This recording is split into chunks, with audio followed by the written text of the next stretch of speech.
Doctors day की बहुत बहुत आपको शुभकामनाएं। जी शुक्रिया। क्या कहेंगे इस डे पे आप, जो भी डॉक्टर बन रहे हैं या फिर जो भी डॉक्टर्स बन चुके हैं? मेरे रिस्पेक्टेड प्रोफेसर्स एंड डॉक्टर्स है, तो we have celebrated doctors day over here in our college, तो it was a very wonderful celebration. और हाँ, हर एक दिन के लिए एक सेलिब्रेशन होना चाहिए, जस्ट टू रिमेंबर कि हाँ हमारा क्या कंट्रीब्यूशन है उन सब चीज़ों में, क्या इम्पोर्टेंस रखता है ये doctors day. So overall I really wish कि सारे डॉक्टर्स को हैप्पी डॉक्टर्स डे। देखिए, एटलीस्ट वी आर डॉक्टर्स, हमें एक पॉइंट ऑफ व्यू से देखना पड़ेगा। हम पेशेंट्स को अपने घर, अपने पर्सनल लोग की तरह ट्रीट करते हैं, as if they are the part of the family. और उनके बाद हमसे कुछ भूल चूक हो जाए या फिर कुछ भी हो जाए जिसकी वजह से हमें ख़राब ट्रीट किया जाता है, तो इस दिन का इंपॉर्टेंस दिखाने के लिए, इस चीज़ का इंपॉर्टेंस दिखाने के लिए ये डे सेलिब्रेट करना बहुत इंपॉर्टेंट है। एज इफ जय हिंद दोस्तों, आप देख रहे हैं मधुबनी हलचल न्यूज। कहा जाता है भगवान के बाद अगर कोई दूसरा रूप है तो वो डॉक्टर का होता है। आज भारतवर्ष के अंदर डॉक्टर डे सेलिब्रेट किया जा रहा है। आइए इस खुशी के अवसर पर मधुबनी मेडिकल कॉलेज के प्रिंसिपल सर और कुछ स्टूडेंट हैं, आइए उनसे जानते हैं कि यह डे क्यों सेलिब्रेट किया जाता है और किसी भी पेशेंट के लिए डॉक्टर का होना जीवन के शुरू से लेके आखिरी तक क्यों जरूरी है। बहुत बहुत स्वागत है सर आपका मधुबनी हलचल न्यूज। जी, बहुत बहुत शुक्रिया आपका। मैं डॉक्टर साजिद हुसैन, अभी मैं प्रेजेंट प्रभारी प्रिंसिपल के तौर पे हूँ और प्लस मैं विभागाध्यक्ष भी हूँ। कम्युनिटी मेडिसिन डिपार्टमेंट का सामुदायिक विभाग होता है जो हम ग्राउंड लेवल पे काफ़ी काम करते हैं, जैसे पब्लिक से इंटरेक्शन करना, उनको विलेज लेवल पे, रूरल एरिया में हम जो भी मेडिकल सपोर्ट्स होता है वो पहुंचाते हैं। आज हम लोगों ने अपने कॉलेज के प्रांगण में डॉक्टर्स डे सेलिब्रेट किया।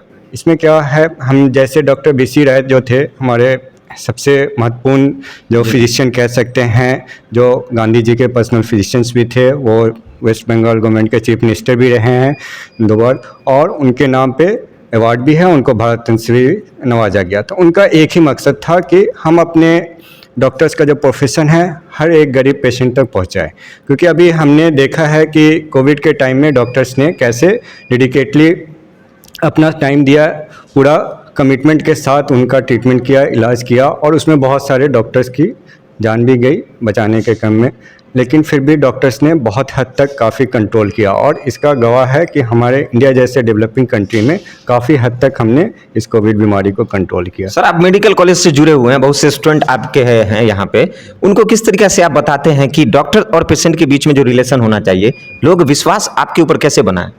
जी, डॉक्टर्स पेशेंट का रिलेशनशिप है कि पहले तो आपको एक बॉन्डिंग होना चाहिए। ये हमें अपने करिकुलम में ही हमने इसको इंक्लूड किया हुआ है, जो सिलेबस होता है हमारा मेडिकल की पढ़ाई की, कि एक टॉपिक होता है, हमारा सब्जेक्ट है डॉक्टर्स पेशेंट रिलेशनशिप, कि आपको डॉक्टर्स के साथ कैसे रिलेशनशिप बनाना है। पहले एक बॉन्डिंग होना चाहिए। अगर कोई पेशेंट आपके पास आता है तो उनसे पहले आपको इंटरेक्शन करना है, उनका डिटेल हिस्ट्री लेना है, नेम, एज, सेक्स, एड्रेस, कहाँ से बिलोंग करते हो, सारा कुछ, तब एक बॉन्डिंग बनता है, ताकि वो अपना पास हिस्ट्री देते हैं और इसी हिस्ट्री के बेसिस पे हम लोग डायग्नोसिस बनाते हैं, क्लिनिकली डायग्नोस करते हैं पेशेंट को, उसी हिसाब से फिर उसको ट्रीटमेंट देते हैं। तो ये स्टूडेंट्स को हम लोग सेकेंड MBBS से ही, फर्स्ट MBBS से ही शुरू कर देते हैं, और वो इंटर्नशिप में जाते जाते एक बॉन्डिंग बनाते हैं और वो इंटरेक्ट करते हैं। आज डॉक्टर्स डे के ऊपर जो है मधुबनी जिला ही नहीं, आसपास के जितने भी जिला के लोग हैं या जो भी स्टूडेंट है इनसे जुड़ना चाहते हैं, क्या कहेंगे? मधुबनी मेडिकल कॉलेज से जुड़ने के लिए क्या कहेंगे आप? ये देखिए, हमारा इंस्टीट्यूशन 2019 में स्टार्ट हुआ था, पहला बैच आया था, और हॉस्पिटल्स हमारा 2017 में ही स्टार्ट हो गया था, और अभी तक हमारे पास टोटल 5 बैचेज आ चुके हैं। हर बैच में 150 स्टूडेंट्स है और वो हर साल बढ़ता है। अभी एक नेक्स्ट बैच अभी 2024 में भी आएगा, टोटल 6 बैच हो जाएगा। और इस साल से हम लोग स्पेशलिटी की पढ़ाई भी शुरू कर चुके हैं। उसमें हमारा जैसे डिफरेंट डिपार्टमेंट्स है, जैसे मेडिसिन है, सर्जरी है, गायनी ऑप्स है, पीडिया है, एनेस्थीसिया है, ये सारे ऑप्थेल्मोलॉजी, सारे डिपार्टमेंट में हम सुपर स्पेशलिटी की पढ़ाई शुरू कर रहे हैं। इसमें अलग अलग PG के स्टूडेंट्स आएंगे। इस बार जो भी PG एग्जाम्स होगा उसमें पास करेंगे, काउंसलिंग होगा, उसके बाद एडमिशन होगा। तो ये एक बेटर इंफ्रास्ट्रक्चर है। बिहार का एक पहला इकलौता प्राइवेट कॉलेज है जो 4.5 ईयर्स में PG सीट्स के लिए परमिशन मिला गया है, LOP मिला है, लेटर ऑफ परमिशन। हम PG की पढ़ाई शुरू करेंगे तो एक प्रॉपर इंफ्रास्ट्रक्चर देखने के बाद ही NMC जो नेशनल मेडिकल कमीशन है उसको अलाउ करती है। तो आप हमारे इंफ्रास्ट्रक्चर में ऑलरेडी जो हमारे दूर दराज के लोग हैं वो तो फैसिलिटी अवेल ही कर रहे हैं, साथ में टीचिंग पर्पज़ के लिए एक प्रॉपर प्लेटफॉर्म है, सीखने का मौका है। नंबर ऑफ पेशेंट्स हमारा मोर देन 800-900 पर डे जाता है, और वो जो हमारा इंडोर भी रहता है, अलग अलग डिपार्टमेंट्स में अलग अलग है, 100 के आसपास भी रहता है और पर डे कई सर्जरी भी होती है आयुष्मान भारत के तहत। तो एक अच्छा मौका है सीखने के लिए। जो भी पीजी में एडमिशन लेंगे, MBBS के बच्चे होंगे, उनको अच्छा एक प्लेटफॉर्म मिलता है सीखने के लिए। हमारे यहाँ डेडिकेटेड रेगुलर बेसिस पे फैकल्टीज़ हैं, वो सिखाने के लिए रहते हैं, क्योंकि जो अच्छा क्लिनिशियन होगा, अच्छा एकेडमिशियन भी होगा, तो वो हमारे लिए अच्छा प्लेटफॉर्म है। जी, क्या नाम हुआ आपका? मदिया फातिमा, किस ईयर के स्टूडेंट हैं आप? Third year student. सबसे पहले डॉक्टर्स डे की बहुत बहुत आपको शुभकामनाएं। जी शुक्रिया। क्या कहेंगे इस डे पे आप, जो भी डॉक्टर बन रहे हैं या फिर जो भी डॉक्टर्स बन चुके हैं? ओके, वेल अभी तो मैं बनी नहीं हूँ, I am still on the way to be known as doctors to be. तो इसके लिए जो मेरे रिस्पेक्टेड प्रोफेसर्स एंड डॉक्टर्स है, तो we have celebrated doctors day over here in our college. तो it was a very wonderful celebration. और हाँ, हर एक दिन के लिए एक सेलिब्रेशन होना चाहिए, जस्ट टू रिमेंबर कि हाँ हमारा क्या कंट्रीब्यूशन है उन सब चीज़ों में, क्या इम्पोर्टेंस रखता है ये doctors day. So overall I really wish कि सारे डॉक्टर्स को हैप्पी डॉक्टर्स डे। पेशेंट का रिलेशनशिप कैसा होना चाहिए? कैसा होना चाहिए? वेल, फर्स्ट ऑफ ऑल सारे डॉक्टर्स को बहुत ज़्यादा पेशेंस होना चाहिए पेशेंट, क्योंकि we deal with different types of patient. कि अगर आपको इफ़ इन केस मान लो एग्जाम्पल कि अगर किसी पेशेंट का डेथ हो गया and then doctors already know कि हाँ वो पेशेंट डेथ हो चुका है उसका, एंड सबसे पहली चीज़ हमें कि बहुत ज़्यादा खुद को प्रिपेयर करना पड़ता है कि अगर किसी भी फैमिली को आकर हमें बोलना होता है कि टाइम ऑफ डेथ इतना और वो पेशेंट मर चुका है, तो उसके लिए भी हमें प्रैक्टिस करनी होती है। क्योंकि हमने बहुत सारे केसेस अभी रिसेंटली भी देखा है कि अगर किसी डॉक्टर को बोलना होता है and then the family thinks कि डॉक्टर की वजह से वो पेशेंट मरा है, तो फिर दंगा फसाद बहुत ज़्यादा होता है। तो इन सब की हमें ट्रेनिंग लेनी पड़ती है कि हमें पेशेंट को कैसे कन्वे करना है। दूसरी चीज़ ये कि जैसे मैं बिहार मधुबनी में हूँ, यहाँ के मोस्टली लोग मैथिली में बोलते हैं और लैंग्वेजेस में दिक्कत आती है, तो हमें लैंग्वेजेस के लिए भी प्रैक्टिस करना होता है कि बेसिक टर्म्स जो हम इंग्लिश में ही सिर्फ बोल सकते हैं, मैथिली में थोड़ी दिक्कत आती है मुझे। बट हाँ, जब पेशेंट से कम्युनिकेट करना होता है तो फिर मैं उनकी भाषा में थोड़ी देहाती लैंग्वेज में बोलने की पूरी कोशिश करती हूँ। क्या नाम हुआ सर आपका? मेरा नाम आदिल अख्तर है। देखिए, एटलीस्ट वी आर डॉक्टर्स, हमें एक पॉइंट ऑफ व्यू से देखना पड़ेगा। हम पेशेंट्स को अपने घर, अपने पर्सनल लोग की तरह ट्रीट करते हैं, as if they are the part of the family. और उनके बाद हमसे कुछ भूल चूक हो जाए या फिर कुछ भी हो जाए जिसकी वजह से हमें ख़राब ट्रीट किया जाता है, तो इस दिन का इंपॉर्टेंस दिखाने के लिए, इस चीज़ का इंपॉर्टेंस दिखाने के लिए ये डे सेलिब्रेट करना बहुत इंपॉर्टेंट है।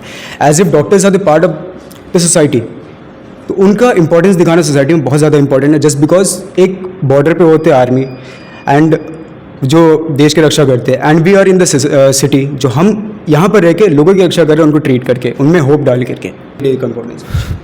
कोई भी व्यक्ति जब अगर इस दुनिया में आते हैं, उस समय से लेकर मरने टाइम तक हमेशा डॉक्टर के ही संपर्क में रहते हैं। ये जो एक डॉक्टर से ही उनका विश्वास होता है, नाता होता है।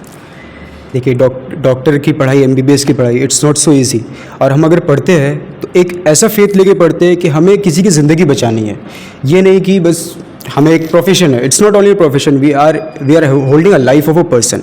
तो हम एक ज़िंदगी बचाने के लिए हम पढ़ाई करते हैं, तो इसके लिए हम ऑनेस्ट रहते हैं और हमेशा डॉक्टर्स से ट्रांसपेरेंसी रखना चाहिए। पेशेंट को जो बात हो खुल के बताना चाहिए, एक ट्रांसपेरेंसी रखना चाहिए जिससे कि हम उसकी अच्छी इलाज कर सकें। और हमेशा एक डॉक्टर के कॉन्टैक्ट में होना चाहिए, रेगुलर हेल्थ चेकअप होना चाहिए, क्योंकि बहुत सारी ऐसी बीमारी है जो बाद में पता चलती है, जिसके बहुत सारे कम सिम्टम्स होते हैं, जो आगे चल के बहुत बड़ी बीमारी करती है। तो इसीलिए हमेशा पेशेंट्स लोगों को एक रेगुलर हेल्थ चेकअप करना चाहिए और हेल्थ कैंप में एक्टिवली पार्टिसिपेट करना चाहिए और डॉक्टर से कंसल्ट में हमेशा रहना चाहिए। किस ईयर के स्टूडेंट हैं? मैं भी थर्ड ईयर का स्टूडेंट हूँ। थर्ड ईयर के। कैसा है यहाँ का मैनेजमेंट, एजुकेशन सिस्टम्स और भी जो भी करिकुलर एक्टिविटी है, कैसा है यहाँ?